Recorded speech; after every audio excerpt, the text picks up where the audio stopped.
visibly uncomfortable in a Senate estimates hearing answering questions from Senator Malcolm Roberts about sex and gender. And our special guest today says the Australian Sex Discrimination Commissioner can't or won't define what a woman is.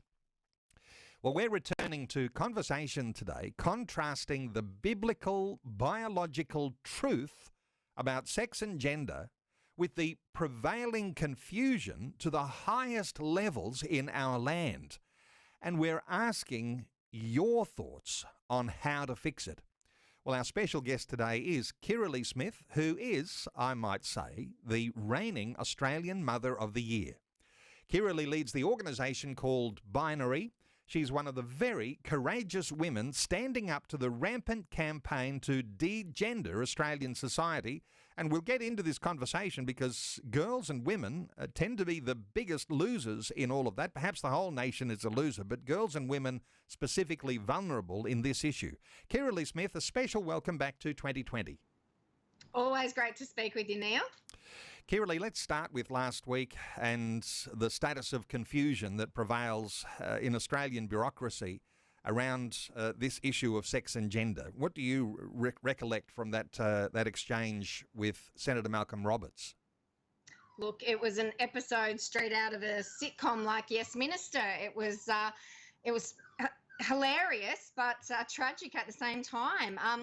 Senator Malcolm Roberts was calling on Anna Cody, the Sex Discrimination Commissioner, and asking her several questions about the reality of biological sex, because she has written as a friend of the court, it's kind of a long explanation, but you need this for the context, that Sal Grover is an Australian woman who is who has to go to federal court to determine the difference or which one will prevail, sex or gender identity. And the whole reason is because our Sex Discrimination Act no longer has any protections for sex. It has no definitions of the words such as female or male.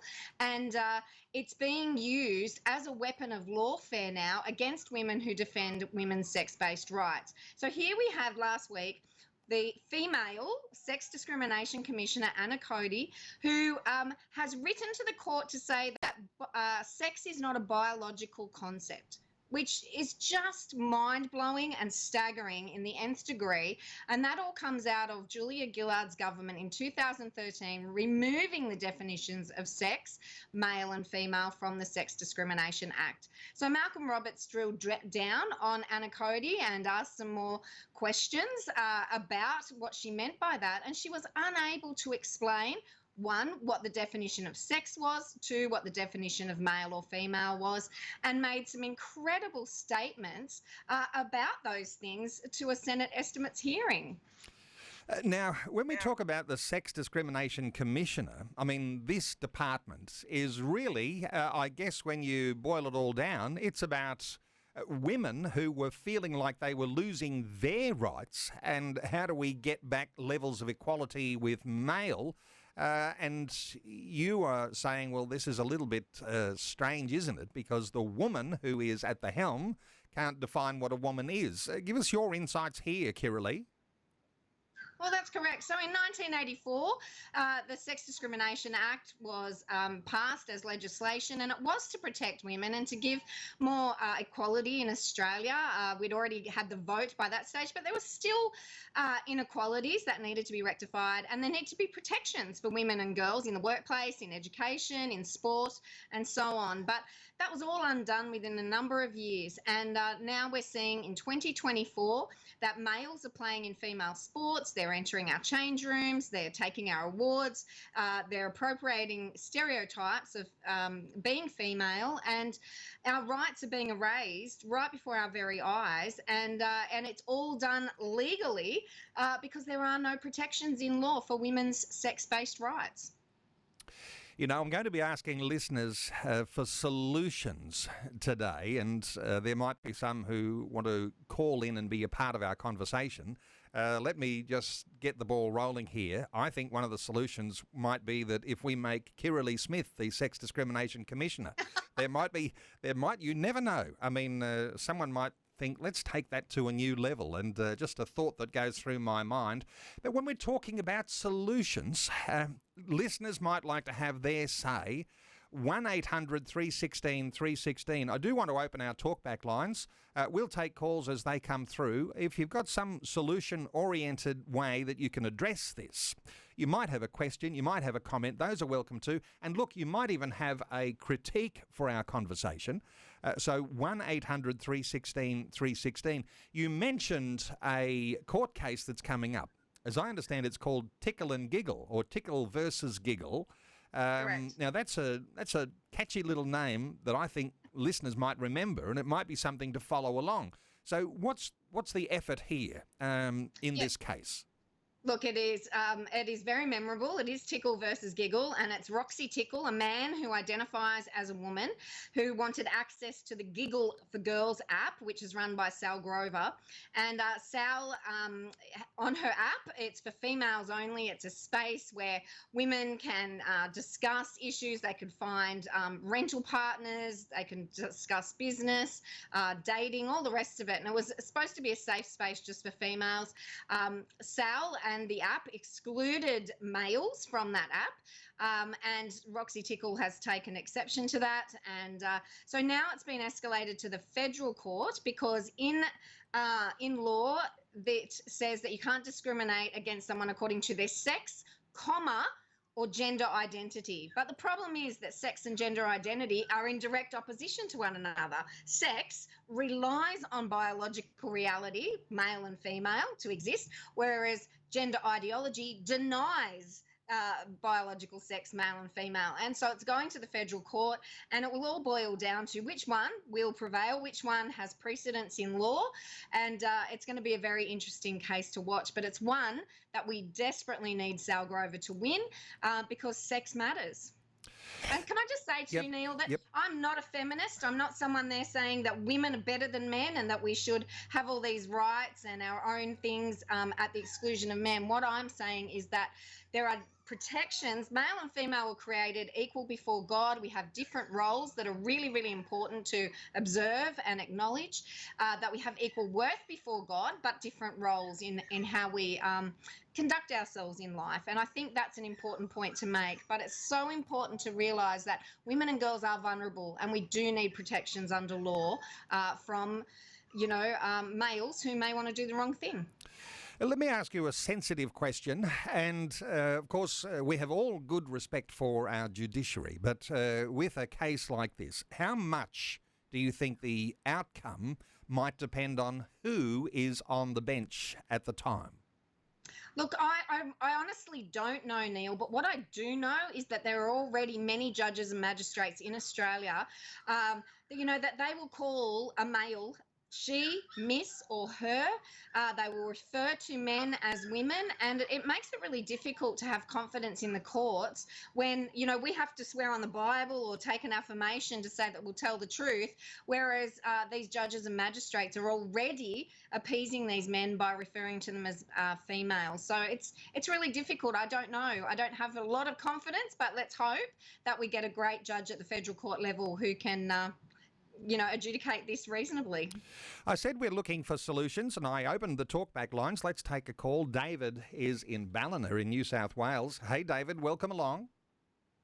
Good morning, Neil and Kirralie. And Kirralie, I think you're an absolute legend, actually. Incredible woman you are. And Thank it was you. strangely enough, it was just on the weekend just gone. I met with a bunch of about 10 men in Mullumbimby. I might have been the only born-again Christian there, but the 10 of us or so were all there for the same reason. We were concerned about where our country was going, let alone the world. And I actually brought up something which I hope they walked away and gave them food for thought. And it was to do with the gender thing as well as apart from everything else that's going on. I said, our biggest resource in this country are our women. We should be standing behind our women as men of integrity and supporting them in their quest to have their identities back. And I said, I'm prepared to stand. If women want to go out and march, I'm prepared to stand in the gap between the people who come to try and cause dissent. We know what's been going on in Victoria, and Laura Deany, I think her name was, another incredible Moira. woman, Maura, and look, another incredible woman, and I just feel it's the men of Australia should be standing up to support the women, and I feel embarrassed as a man to see what's going on. David, thanks so much for your thoughts. Kirralie, your response for David? Thank you so much, David, and I can't tell you how much I appreciate that sentiment and your commitment, because it is, what affects women affects men, affects our children, and women in particular. We are the ones primarily to raise the children, so it is so important that the men stand with us, they support us, they protect us, and they provide for us. And I've been really, really gobsmacked and disappointed. I've been through 6 court cases. 1 is yet to be decided, but 5 I have prevailed in. However, it's been incredible to me how many men have stood on the sidelines and allowed males to compete in their daughters' or their wives' or their sisters' sports and have said nothing. My own son was excluded from a club because he stood up for women's rights, and it's really disturbing, the lack of men who are prepared to stand in that gap for us. So thank you, David, and thank you, Neil, and to the many, many good men listening. But I do ask that you think about how you can take a more proactive stance in this space. David, thank you so much for your call. Our talkback line is open, 1800 316 316. What's the fix-it method that you think ought to be employed to resolve this whole issue over sex and gender? Women, the biggest losers. Well, 1800 316 316. Kirralie Smith is our special guest. She is the reigning Australian Mother of the Year. She is one of the most courageous women standing up to the rampant campaign to de-gender Australian society. She is leading the organisation called Binary. I'll mention the website for Binary because you might want to connect, because there's more than 100,000 email subscribers who are really on the bandwagon here alongside Kirralie. Binary.org.au. Kirralie, just putting together that little list, one listener said, it's time for men to stand up for women. Another said, empower coaches to decide what's safe on the sports field. Don't leave it to the vulnerable girls who risk injury. I wonder if we can move our conversation, and we'll take some calls as they come, but somehow or other, if there's going to be change, it's got to be political change. It's got to happen at the legislation level. And I wonder whether you've got any thoughts here on how it got to be like it is. You mentioned Julia Gillard, back to her day as Prime Minister. If we're talking political and legislation level change, where do we start here? Look, it's quite staggering. The politicians, many that I've spoken to, aren't even aware that this is an issue and that sex and the definitions have been removed from the Sex Discrimination Act. We do have many good ones who are onto this, like Senator Malcolm Roberts and Claire Chandler and John Ruddick. There's so many more that I could name, but the majority are just ignorant, and I don't mean that as a slur. I mean they're just simply not aware of the impact that this legislation, or lack of, has for women in this country. And so it's really essential that people inform their MPs and ask them what they can do to get the definitions of male and female back into the Sex Discrimination Act, because while it's not there, we have males in female prisons, we have males in female sport, we have males in female shelters, we have males in female change rooms. And, I know one of my MPs he laughed. He was so shocked when I said that there were males, fully intact, had no surgery, in female prisons. They have been put there because of violent sexual assault, and now they're in female prisons. He was stunned, and yet he did realise he and his colleagues are the only ones that can do anything about it, Neil. So that's the first step. So if I'm hearing you right here, Kirralie, you're saying actually that one of the biggest steps to fixing this is a very simple solution, and that's the reinstatement of the definitions of male, female and sex back into the Sex Discrimination Act. Yes. These things seem to be easy to remove, hard to get back in. But Correct.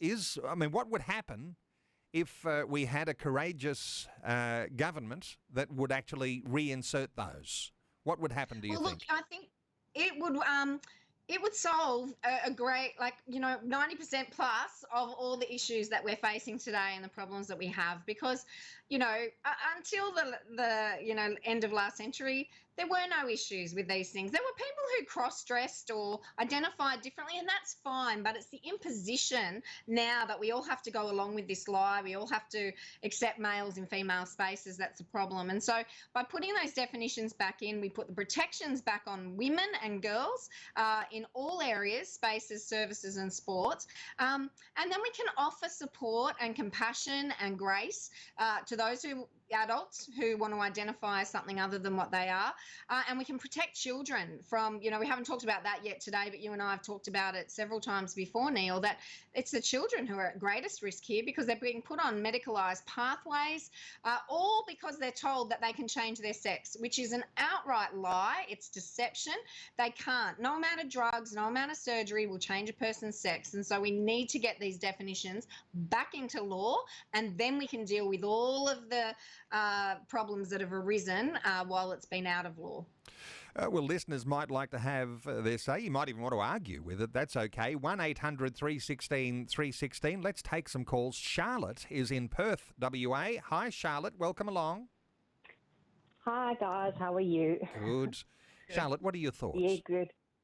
So just listening to this, and look, I'm not, I'm neutral in all ways and that kind of thing. But at the end of the day, it's something that is not going to be fixed.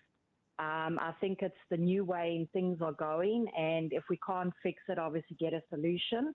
Mine would just be like, especially on the sports side, if, male and female, then have your own group for genres. Have your own special group then for males who identify as the females and vice versa. So then it's fair all the way around, if that makes sense. Okay, well, the thought that it might never be fixed, and maybe, maybe the genie's out of the bottle, there's an old saying there. But you're saying there ought to be a special group for people who might be identifying one way. Kirralie, is there something workable in that? Look, it's a great suggestion, Charlotte, but what we've seen around the world and in many sports is they create open, mixed or transgender categories for people, and these males say, no, I don't want to compete in those. I want to compete in the female sports, and that they'll take organisations to court that refuse them access to the female sports. And so, great solution, and a lot of sporting codes have tried that, but unfortunately there's some aggressive male activists in this cohort that say no, it's not enough. They want to dominate women. And so I don't accept that the genie's out of the bottle. I don't accept that we can't reverse this. Myself and many others are working really hard. It will take time, but I think that the more people who understand what's at risk, how women and girls in particular are being harmed in this process, as more and more detransitioners and desisters speak out about the harm that's being done to them, and as lawsuits continue, I think we will see a reversal of these really bad policies. Charlotte in Perth, thank you so much for your call. 1-800-316-316. Let's take some more calls. Heather is in Hervey Bay in Queensland. Hi, Heather. Welcome along. Hi, Neil. Hi, Kirralie. Nice to hear you both. I've just, it's been an awesome conversation. But when it comes down to it, just looking at it from a different perspective, it's men bullying women again, and it's these men who want to play sports, these men who want to do this, do that. So they're sort of, I don't know. I mean, they're done in the head, quite frankly, and they're doing themselves a disservice because they're not going to get any respect out of it anyway if they keep demanding that they play in women's sports or, the equivalent in other areas of life. So, it's just like, I just think they all need to go and get a brain scan or go and get, go and get their bits if they're worried about sexuality and gender and that sort of thing. They can't change it like you've been saying. And the only other thing I can suggest as a solution, Neil, is maybe we need a referendum on this. I mean, I'm just tossing the balls up in the air there. and I wonder how that would go. Okay, well, let's talk about that. 2 points I'm picking up here. This is men bullying women, and maybe a solution might be a referendum. Kirralie, your thoughts here?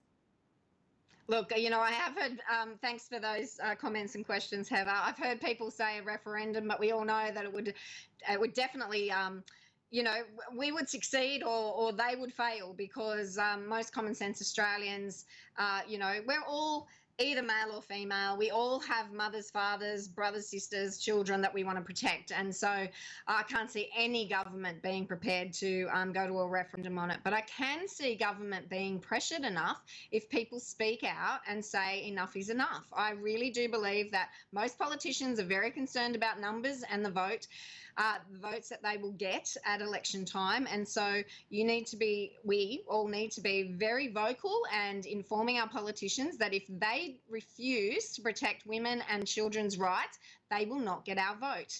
And they need to hear that loud and clear. Often, very often from each one of us. So these issues of people having gender dysphoria aren't going to go away, but there's better ways to support these people than to allow them or indulge their fantasy and allow them to ride roughshod over women just because they feel like it. Heather in Hervey Bay, thank you so much for your call. Let's continue to take some calls here. Colin is in Bundaberg in Queensland. Hey, Colin, welcome along. Yeah, good morning. How are you, Neil? Good. What are your thoughts? First of all, I'd just like to applaud you for your courage to stand against these people and go to court and stand for women. That's awesome. I really appreciate that. Thank you. The other thing that strikes me is that for years there was this push to have equal rights for women, and yet it's just been erased in no time, as though it never even happened. And that's shocking to me. I find that completely shocking. And my other point is the World Economic Forum seems to have a policy of wanting to reduce population, and by neutering people through the sex change process, they're actually achieving this. And so they're indoctrinating the world to achieve the outcome of reducing the population through this. That's an interesting one, Colin. Thoughts from you, Kirralie, on those points? Thank you, Colin. Yeah, look, women's rights have been erased very quickly and quite alarmingly right before our eyes. So I agree with you on that, and thank you. And look, I've heard those arguments about WEF and other things, and what I'll say to that is that we're definitely creating a lot of problems in a whole generation of young people who are very confused and being very damaged. Thousands and thousands of children are being put on puberty blockers and cross-sex hormones that are being used off-label. That means they haven't been approved or tested for this use. It's causing sterility. It is causing infertility. It's causing zero sexual function, and they're irreversible measures. They cannot be reversed in any way. So at the very least, we're creating lifelong medical patients in these children because they're going to rely on pharmaceuticals for the rest of their life, and they're definitely going to be infertile. So whether, there is a whole cohort setting out and with the aim to do that or not, I don't know, but it's definitely the result of what's happening. Colin in Bundaberg, thank you so much for your call. And neutering men and women in an effort for population control, that's an interesting dimension, isn't it? And who knows, maybe there's some truth to a lot of experiments that you might be seeing happening with humanity. Hey, 1800 316 316, let's take another call. Rory is in Manjimup in WA. Hey, Rory, welcome. Hey, good morning, Neil, Kirralie. How you going? Good, Rory. What are your thoughts? Hey, I was just thinking off the top of my head that if we want to maybe have some change in Parliament, maybe if those politicians who stand against transgenderism for a bit of a stunt came out as females and started going into the female politicians' bathrooms and their spaces, maybe the female politicians might all of a sudden go, you know what, this is non. Maybe you might just find some people just going, You Well, know? this is a very creative solution you're coming up here, Rory. Kirralie, what are your thoughts for Rory? Yeah, look, great suggestion, Rory. I think that would certainly be a great stunt that would get a lot of coverage.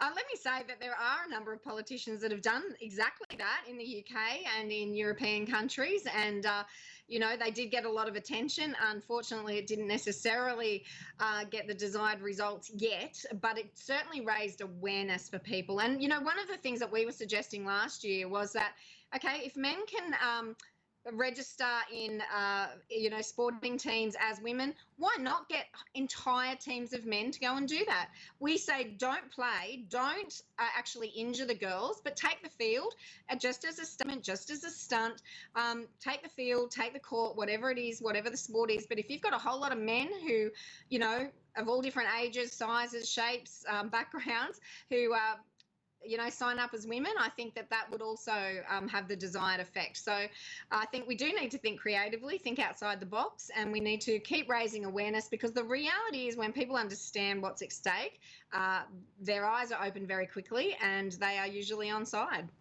For ordinary people, at one time, not too distant past, you would be arrested for doing some of the things suggested in this last little segment here. These days, you wouldn't be probably arrested for those things if you're doing that sort of stunt. What are your thoughts here, Kirralie? I mean, some people might be thinking, well, wouldn't I be, stepping over a line?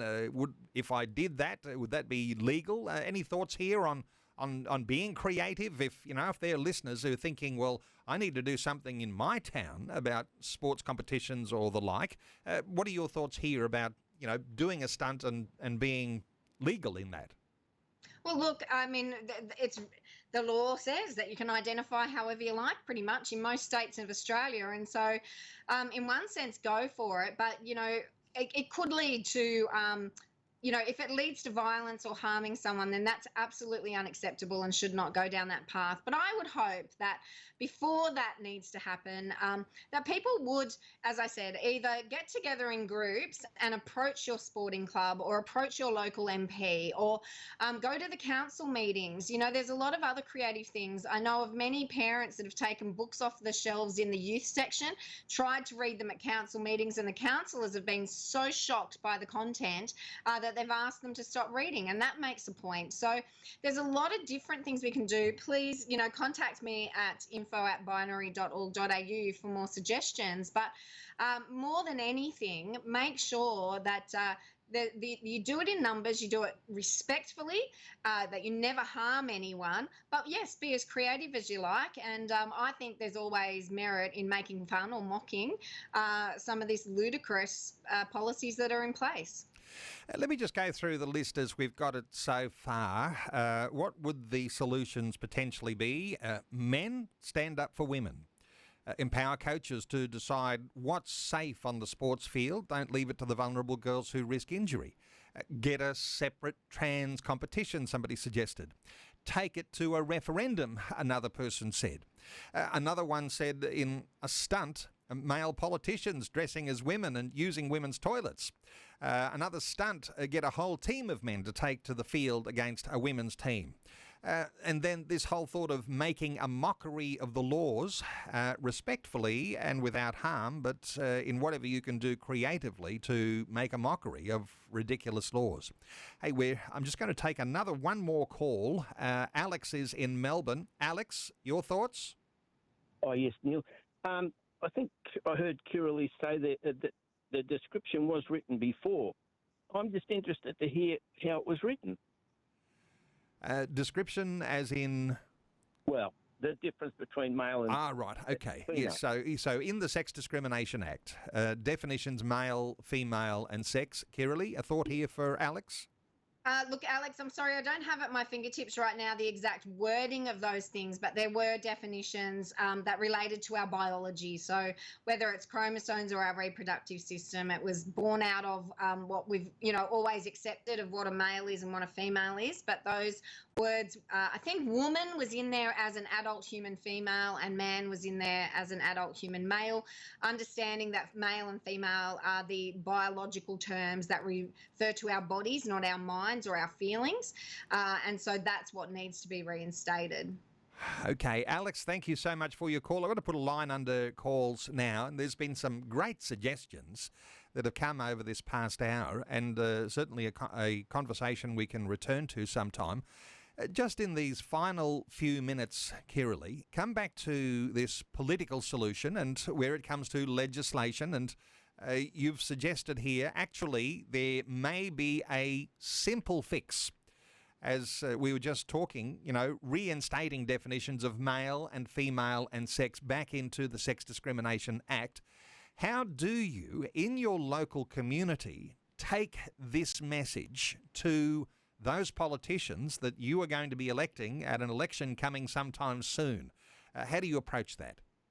Yeah, look, there's quite a few ways. There's some great groups of women in Queensland and Victoria at the moment who have just very simple signs. They go and stand outside their local MP's office and take photos and post them to social media, asking the question, what is a woman? Or perhaps, that name the politician and say this person doesn't believe that, in biology or science.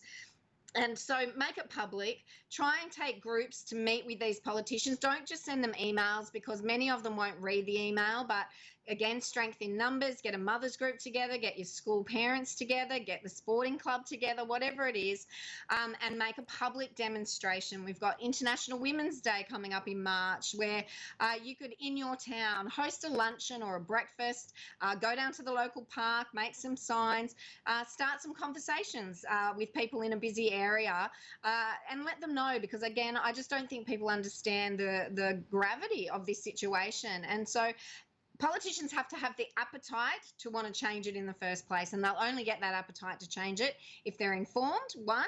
Two, if they understand how many of the population are opposed to the current form of legislation. And Kirralie, just finally, and something that usually I like to introduce early into a conversation, and we've gotten into this because we've had many conversations like this. The motivation of the heart of where Christians are at when we're talking about biological sex. This comes back to the book of Genesis in the Bible. Male and female, he created them. Thoughts here from you on the motivation of the heart, and not just letting this happen to our children and to our grandchildren, but actually standing up for what is true and what is biblical and what is scientific. Thoughts here from you? Yeah, well, as you said, it all begins in Genesis, that we're created male and female. That's God's idea, and science just happens to confirm that idea. And it's a good idea. It's a great idea, in fact. And then I would say to you that as Christians, we know that Jesus is the way, the truth, and the life, and that no one comes to the Father except through him. And so he is the truth. The truth is not a concept. The truth is a person, and his name is Jesus. And so at the very least, we are called to proclaim the truth. And the truth is that there is only male and female. No third sex has ever been discovered.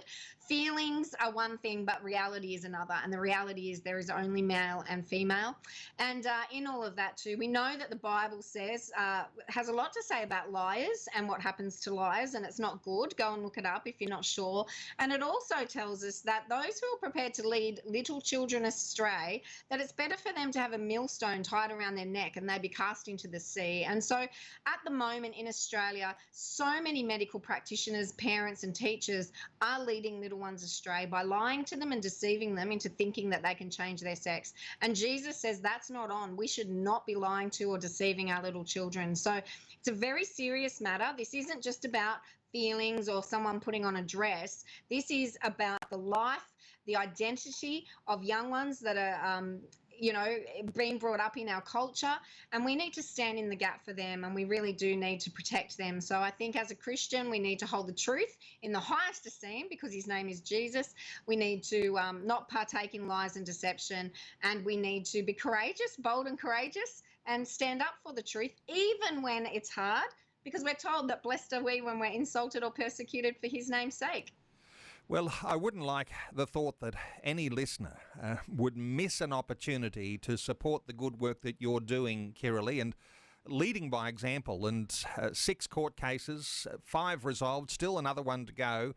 But for listeners to be supportive of the good work that you're doing, you're leading an organisation, you've got a great board giving you accountability. It's called Binary. binary.org.au. I know that you've got more than 100,000 email subscribers, and for those listeners who want to become a free subscriber to Binary today, and there might even be others who are saying, well, how do I get behind this in a more substantial way? Maybe there's a financial support I can put in there as well. Binary.org.au, and no doubt you'll be able to send a message of support to Kirralie through all of the challenges that she's going through, and always appreciate her so very much. And I called her in the introduction one of the very courageous women who are standing up to the rampant campaign to degender Australian society. Binary.org.au, and you can become a subscriber to that email. They come out regularly, give you an update on where things are at with this very big battle that's going on. Kirralie Smith, thank you so much for taking some time to share your thoughts and your heart with listeners once again today on 2020. Thanks always for having me, Neil.